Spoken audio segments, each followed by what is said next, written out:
오늘은 하늘의 양식이라는 제목을 가지고 말씀을 나누어 보려고 합니다. 여러분 점심도 안 드셨을 텐데 저녁에 뭐가 드시고 싶으세요? 혹시 어저께 밤부터 내일 저녁엔 이거 먹었으면 좋겠다라고 생각하신 그런 음식이 혹시 있으십니까? 보통 대부분의 사람들은 이 저녁 시간에 가장 좋은 것을 먹고 많이 먹는 그런 습관들을 많이 가지고 있습니다.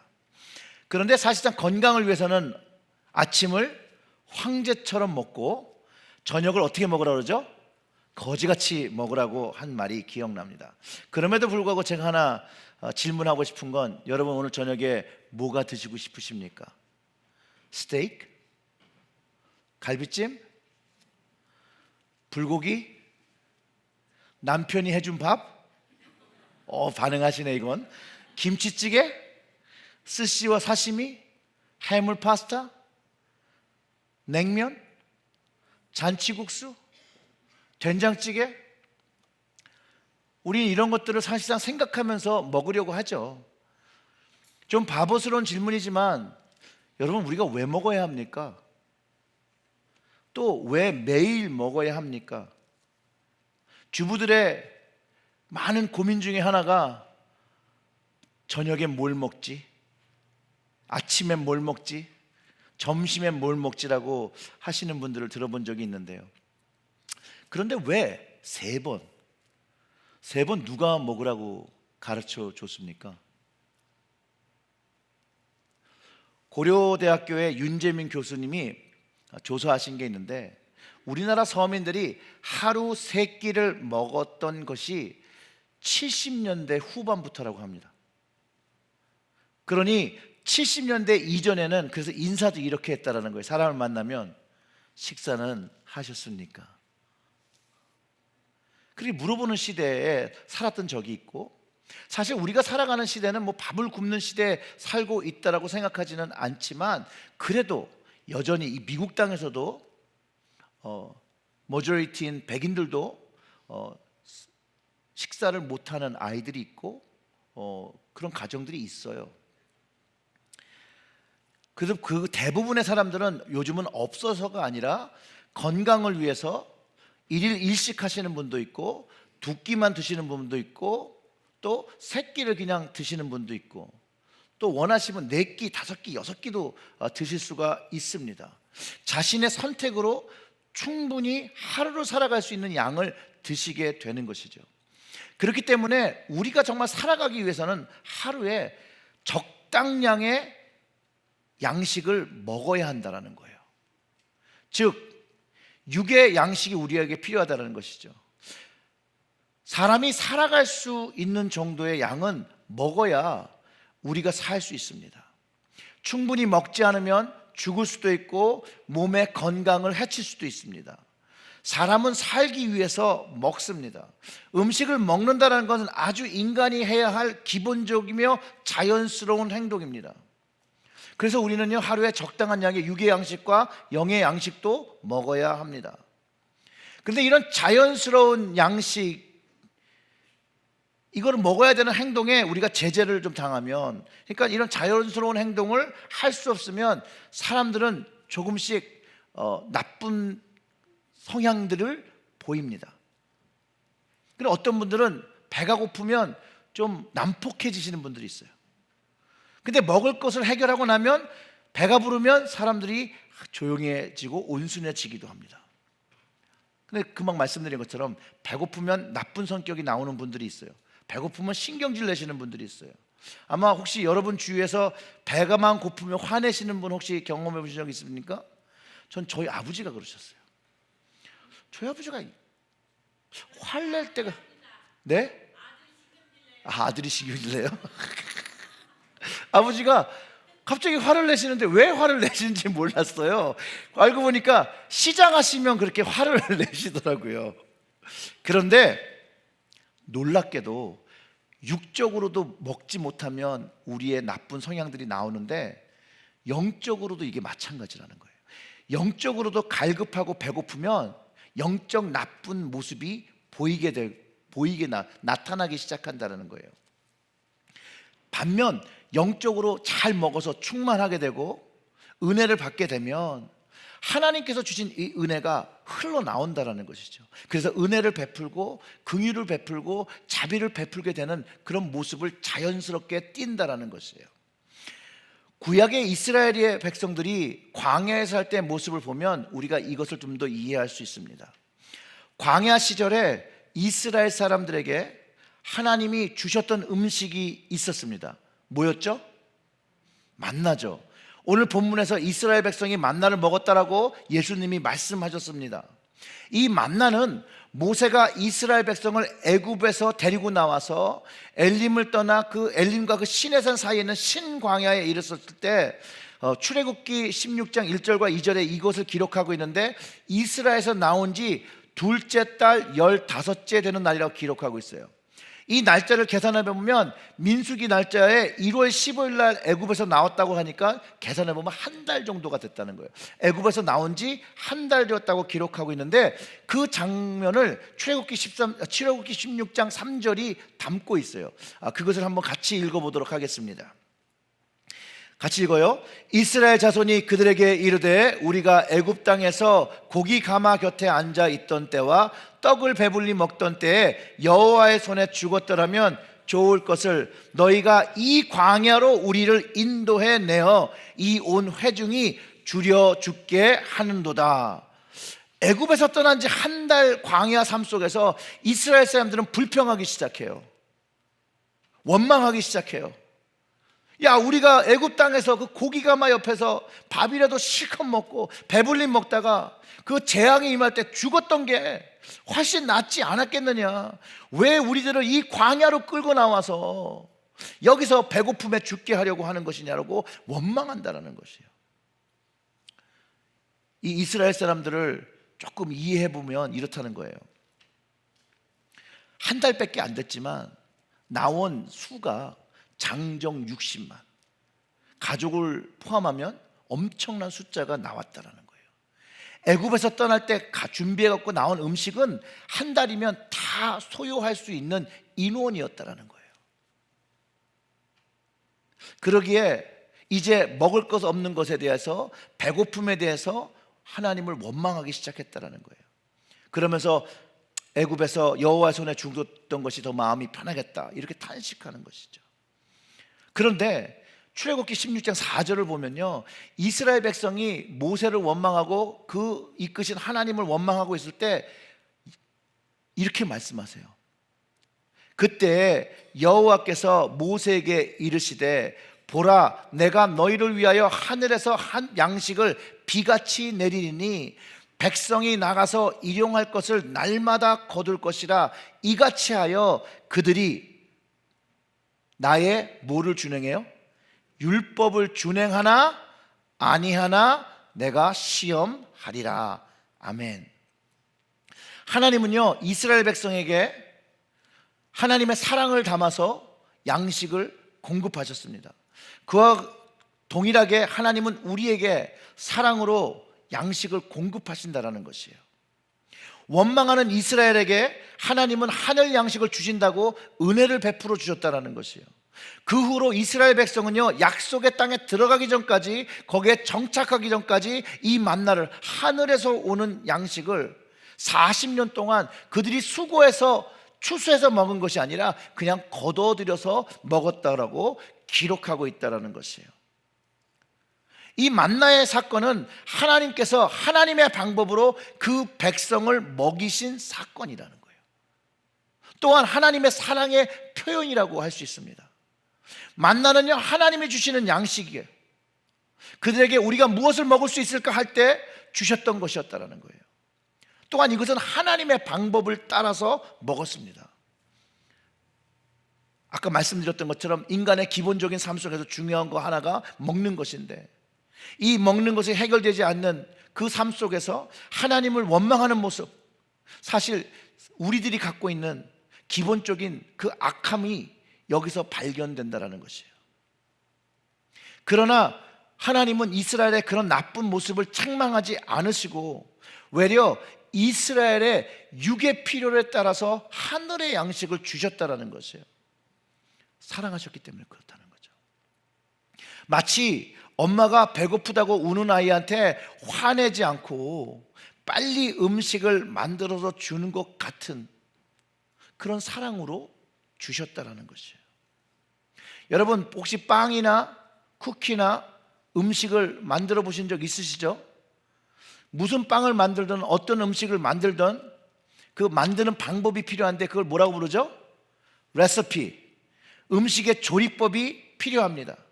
그 방법대로 만들 때 정말로 맛있는 빵과 음식을 만들 수 있습니다. 맞지요? 아무튼 먹기 위해 음식을 만들려면 음식을 만드는 방법, 그 레시피가 필요하고요. 그 과정이 꼭 필요합니다. 이거엔 동의하시죠? 레시피를 가지고 음식을 안 하시나 봐요. 그렇잖아요. 아무리 내가 만들어서 한 음식이라도 레시피는 필요해요. 하늘 양식 만나도 하나님의 방법에 따라 먹을 수 있었다는 거예요. 많이 거두어도 먹을 만큼의 하루치만을 먹을 수 있었어요. 그리고 금요일에만 이틀치를 준비할 수 있었어요. 하나님의 그 법, 하나님의 말씀에 의하면 먹고 남길 만큼의 양을 거두지 말라고 하셨어요. 그래서 출애굽기 16장 20절에 보면 그들이 모세에게 순종하지 아니하고 더러는 아침까지 두었더니 뭐라고요? 벌레가 생기고 냄새가 난지라. 즉 남은 것은 먹지 못했다고 그래요. 근데 여러분 생각해 보세요. 왜 더 많이 남겨놨을까요? 혹시 하나님이 내일 안 주면 불신해서 그걸 모았다라는 거죠. 하나님을 믿는 것, 하나님의 말씀을 믿는 것을 가르쳐 주시고 그 말씀을 듣는지 안 듣는지 시험하신다고 그랬잖아요. 여기에 시험이 있었다니까요. 하나님을 온전히 신뢰한 사람은 딱 먹을 만큼만 먹고 다 버렸을 거예요. 왜? 그 다음날 또 주실 것이니까. 그런데 그것을 믿지 못하는 사람만 더 모았다라는 것이에요. 그렇기 때문에 만나는 하나님의 방법에 따를 때만 먹을 수 있는 것이에요. 근데 이 만나의 이름이 여러분 어떻게 생긴 건 줄 아십니까? 이 만나의 이름은요, 이스라엘 백성이 그 다음날 그 모세를 통해서 말씀하신 다음날 아침에 땅에 작고 둥글며 서리 같은 것이 이렇게 가는 것을 보면서 이게 뭐지? 이랬어요. 여기에서 유래됐어요. 이게 뭐지? 이게 뭐지라고 할 때 모세가 이게 여호와 하나님께서 너희에게 주어 먹게 하는 양식이라고 가르쳐 주었어요. 이스라엘 백성들은 그게 뭔지 몰랐어요. 뭔지는 모르지만 그들에게 육적으로 공급하고 육적인 양식이 되어지고 또한 하나님과 관계를 맺는 영적 양식이 되어지는 것을 경험한 것이 그것이고 그것의 이름이 만나였다라는 거예요. 혹시 가끔 제 설교가 재미없고 뭔 소린지 모를 때 이게 무슨 말이야? 라고 생각할 때 만나구나 라고 들어주시면 감사하겠습니다. 믿음은요, 들음에서 난다고 해요. 들음에서. 가랑비에 옷 젖듯이 말씀을 잘 이해하지 못하더라도 끊임없이 들으면 없어지는 게 아니에요. 우리의 어디 영적인 그 안에 자리 잡고 필요할 때 그 말씀들이 나오게 되는 것이에요. 우리의 믿음의 성장에 도움을 준다라는 것이에요. 예수님께서요, 사역하실 때 주님의 말씀 그리고 주님 자체를 받아들이지 못하고 이해하지 못하는 사람들의 태도도 동일하게 이게 무슨 소리야? 이게 뭐야? 라고 받아들이지 못했을 때 모세가 이스라엘에게 만나가 여호와 하나님께서 하늘에서 주는 양식이라고 설명했던 것처럼 오늘 주님도 주님의 말씀을 이해하지 못하는 사람들에게 하늘의 양식이 무엇인지를 가르쳐주고 계신다는 거예요. 예수님은 우리에게 필요한 하늘 양식을 가르쳐 주십니다. 오늘 본문에 보면 사람들은 예수님이 요셉의 아들로 알고 있어요. 마리아의 아들로 알고 있어요. 그 아버지도 알고 그 어머니도 알고 있다라고 얘기합니다. 그런데 야, 네가 어떻게 하늘에서 왔냐? 이런 질문을 하고 있는 것이에요. 예수님한테 반문을 하는 거죠. 그런데 예수님의 답변은 단호하십니다. 48절부터 50절의 말씀을 보면 내가 곧 생명의 떡이로다. 너희 조상들은 광야에서 만나를 먹었어도 죽었거니와 이는 하늘로서 내려온 떡이니 사람으로 하여금 먹고 죽지 아니하는 것이라고 가르쳐 주셨습니다. 근데 사람들의 반응은 어떻습니까? 주님의 말씀을 이해하지 못하고 믿지 못하는 사람이 이런 말도 안 되는 소리를 한다고. 52절, 우리 본문은 아니지만 52절에 어떻게 사람의 살을 먹을 수 있냐고 말도 안 되는 말이라고 반응했다라는 것이에요. 근데 이 사람들이요, 예수님의 기적을 보았던 사람들이에요. 예수님께서 치유하는 그 권능을 보인 것을 경험했던 사람들이에요. 예수님의 권위 있는 가르침도 들었던 사람들이에요. 이들은 보고 듣고 경험했는데 이 사람들은 한 가지 안 한 게 있어요. 뭐요? 예수님을 믿지 않았다라는 거예요. 예수님을 믿지 않았어요. 예수님은 분명히 사람들이 주님이 누구인지를 알지 못하는 것에 대하여 정말 답답해하시고 안타까워하셨을 것 같아요. 그리고 예수님은 만나가 하늘에서 하나님께서 보내주셨던 것처럼 자신도 하나님이 보내셔서 하나님의 뜻을 알게 한다라고 가르쳐주고 있다는 것이에요. 왜냐하면 사람들이 만나는 무엇이고 어디서 온 것을 알고 있기 때문에, 그들의 전통과 율법에 따르면 그들은 만나가 무엇인지 반드시 알아야 합니다. 그렇기 때문에 이 만나라는 것을 통해서 이 만나가 하늘에서 온 것처럼 이 이스라엘 백성들에게 오셔서 하나님께서 먹이셨던 것, 그것처럼 예수님도 하나님의 뜻으로 이곳에 오신 것을 설명하기 위해서 생명의 떡이라는 말씀을 주고 계시다라는 거예요. 여러분, 하나님의 언약궤가 뭔지 아시죠? 그 안에 무엇이 들었습니까? 1부, 2부, 3부 다 중얼거리시네. 담대히 얘기하세요. 뭐가 들었어요?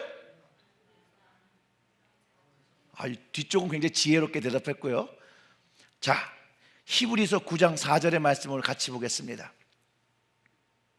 자, 다 같이 읽죠. 금향로와 사면을 금으로 싼 언약궤가 있고 그 안에 만나를 담은 금항아리와 아론의 싹 난 지팡이와 언약의 비석들이 들어있다고 합니다. 자, 이게 언약궤에 하나님의 말씀 10계명 담은 것이 있었고, 만나를 주신 것이 있었고, 그 다음에 생명을 주신 그 아론의 싹난 지팡이를 넣어서 하나님의 말씀을 주셨고, 하나님께서 양식을 주셨고, 하나님께서 생명을 주시는 것을 이스라엘 자손에게 대대로 기억하게 하셨다는 것이에요. 그러면서 예수님께서 이스라엘 백성에게 자신이 생명의 떡이라고 소개하고 있다는 거예요. 그리고 광야 때 먹었던 그 떡과 그 하늘의 떡과 예수님이 주시는 떡은 다르다는 것을 가르쳐 주기 시작합니다. 그래서 그 49절을 다시 보면 너희 조상들은 광야에서 만나를 먹어서도 죽었거니와 이는 하늘로서 내려온 떡이니 사람으로 하여금 먹고 죽지 아니하게 하는 것이라 라고 했어요.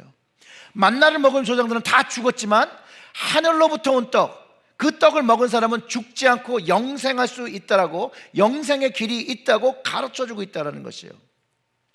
사람이 가장 기본적으로 해야 하는 것이 먹는 것이라고 얘기했죠. 사람은 먹어야 하고 음식을 먹기 위하여 그 음식을 만드는 방법을 배워야 한다고 그랬죠. 그래서 예수님이 어떻게 하면 영원한 생명을 위한 음식을 얻는 방법을 가르쳐 주시는 것이에요. 바로 이것이 하나님의 사랑의 방법으로 준비된 것을 이야기하고요, 그러면서 하나님이 나는 생명의 떡이라고 선포하셨다는 거예요. 6장 35절에 예수께서 가라사대 내가 곧 생명의 떡이니 내게 오는 자는 결코 줄이지 아니할 터요 나를 믿는 자는 영원히 목마르지 아니하리라고 말씀하세요.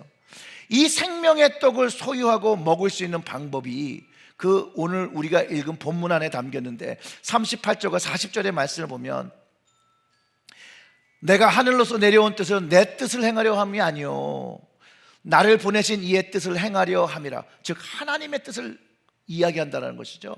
나를 보내신 이의 뜻을 내게 주신 자 중에 내가 하나도 잃어버리지 아니하고 마지막 날에 뭐 한다고요? 다시 살리려는 이것이니라 내 아버지의 뜻은 아들을 보고 어떠한 사람이요? 믿는 자마다 영생을 얻는 이것이니 마지막 날에 내가 이를 어떤 일이에요? 믿는 자 다시 어떻게 해요? 살리리라 하시니라. 아멘. 예수님이 바로 그 하늘의 양식 생명의 떡이고, 그 예수님을 믿는 사람은 하나님께서 영원한 생명을 주고 죽어도 나중에 다시 살린다라는 약속을 주셨다라는 거예요. 예수님을 하늘의 양식으로 믿고 영생을 얻고 마지막 날에 다시 생명을 얻는 것이 하나님의 뜻이고, 그 뜻을 이루고자 주님은 이 땅에 오셨다라는 것이에요. 그것이 하나님의 계획인 것을 이스라엘 백성에게 가르쳐 주신 거라는 거예요. 말씀을 통해서 예수님이 우리가 하나님 주시는 영원한 생명을 얻는 것을 가르쳐 주고 계시다라는 것이에요. 바로 그분이, 주님이 그리스도인 것을 가르쳐 주고 메시아인 것을 가르쳐 주고, 예수님이 나의 생명이 떡 되어지고 여러분의 생명이 떡 되어져 진다는 것을 가르쳐 주고 있다는 거예요. 사랑하는 성도 여러분, 여러분들은 정말 주님을 믿으며 주님을 고백하며 주님의 방법으로 살아가고 계십니까? 일본의 세계적인 신학자 중에 우찌무라 간조라는 분이 계십니다. 그가 어느 날 한 부자로부터 저녁 식사를 초대받았다고 합니다. 이 부자는요, 저녁을 성대에 차려놓고 극진히 대접했다고 합니다. 이 우찌무라 간조 이 선생님이 식사를 마치고 집을 나오면서 이 부자한테 인사를 했는데 이렇게 인사를 했다고 합니다. 잘 먹었다, 이 돼지야. 순간 부자는 심한 모멸감에 얼굴이 흑빛이 되었다고 합니다. 집에 들어온 이 부자는 어떻게 했을까요? 분해서 잠을 이룰 수가 없었다고 합니다. 세상에 어떻게 이럴 수가 있는가, 그토록 존경받는 사람이 정말로 식사를 정성으로 대접하더니 그딴 식으로 밖에 인사를 할 수 없다니, 되먹지 못한 인간 같으니라고 막 씩씩대며 분해서 잠을 이루지 못합니다. 한참 뒤척거리다가 어느 정도 마음에 진정이 되자 마음 한구석에서 다른 생각이 들기 시작했대요. 우찌무라 간조는 존경받는 인물이요, 함부로 말한 사람이 아니었는데 어찌 내게 그런 몰지각한 말을 했을까? 그분의 들어온 성품으로는 절대 그런 말을 할 사람이 아닌데 뭔가 깊은 의미가 있는 것은 아닌가. 그리고 생각이 여기까지 미치자 자신의 삶을 좀 새롭게 돌아보기 시작했다라는 거예요. 그래, 내 삶에 그분이 말한 돼지와 다를 것이 뭐가 있을까? 나 혼자 이렇게 잘 먹고 잘 살다 죽는 것? 그러다 끝나는 인생? 이게 돼지지 이게 별개 돼지인가? 라고 생각했다라는 거예요. 그래서 그 다음날 부자는 일어나서 그 선생님을 찾아가서 감사를 드리고 예수님을 영접했다고 합니다. 이 부자는요, 생명의 양식인 그 예수님을 믿은 사람입니다. 주님의 떡을 먹는 자는 영원히 살리라 하신 말씀대로 그는 영생을 얻은 사람이 되었습니다.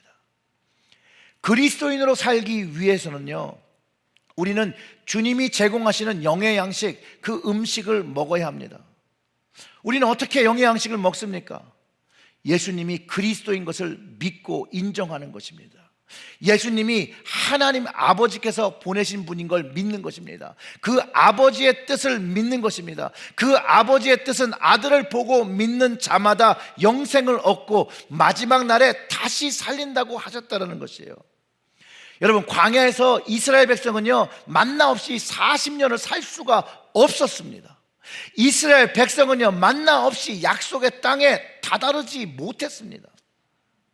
우리 역시 생명의 떡이신 예수님 없이 살 수 없습니다.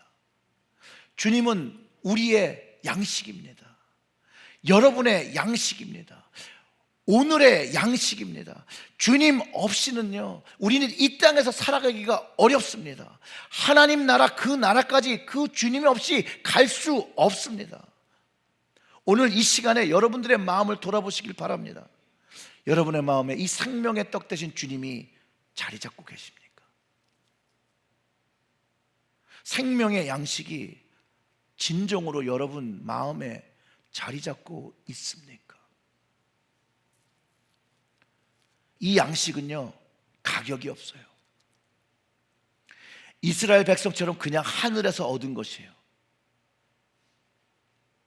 가격이 없다고 해서 여러분 귀중하지 않은 것이 아니에요. 싼 것이 아니에요. 이 주님이 주신 이 하늘의 양식은요, 값을 매길 수가 없는 양식이에요. 이 값을 매길 수 없는 양식을 그저 주시기 위해서 주님은 모진 고통을 다 당하셨다라는 거예요. 십자가를 지셨다라는 것이에요. 주님이 전심으로 온 마음을 다해서 사랑을 담아서 열정을 담아서 그 유일한 방법으로 마음으로 하나님의 방법을 택해서 순종해서 생명의 떡이 되셨다라는 거예요. 생명의 떡이 되기, 생명의 떡을 우리에게 주시기 위해서 주님은 십자가와 죽음과 부활이라는 레시피를 사용하셨다라는 거예요. 그 레시피로 우리에게 생명의 떡을 주셨어요. 그런데 우리는 이 귀한 선물을 어떻게 취급하고 있습니까? 아직도 많은 사람들이 이 주님의 귀한 선물의 가치를 알지 모르고 살아갑니다.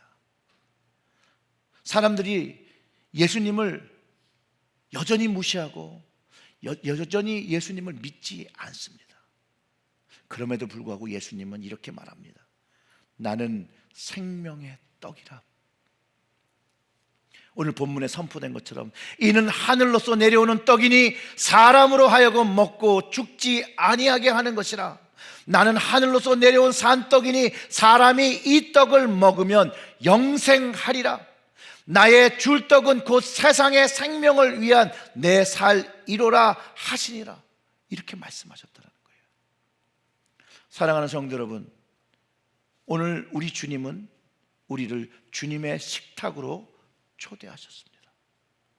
요한복음 6장 55절부터 58절의 말씀은 내 살은 참된 양식이요 내 피는 참된 음료로다.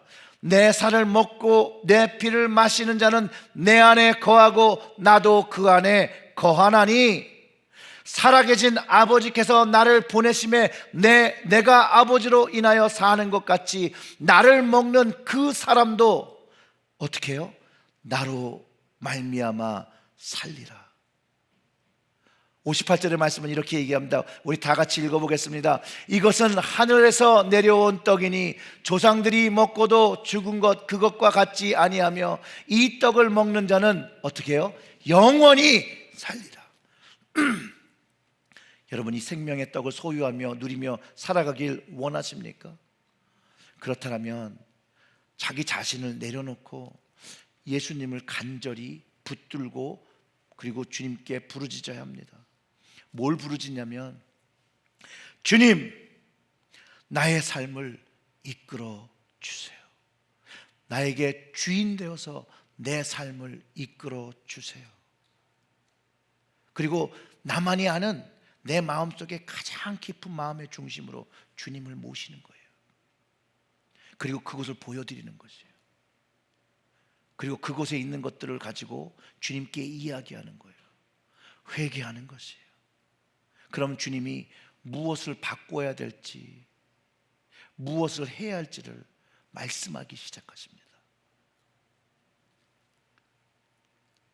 생명의 떡을 가지며 날마다 살아가기 위해서는 예수님의 말씀이 늘 날마다의 삶 속에 우리에게 있어야 된다는 거예요.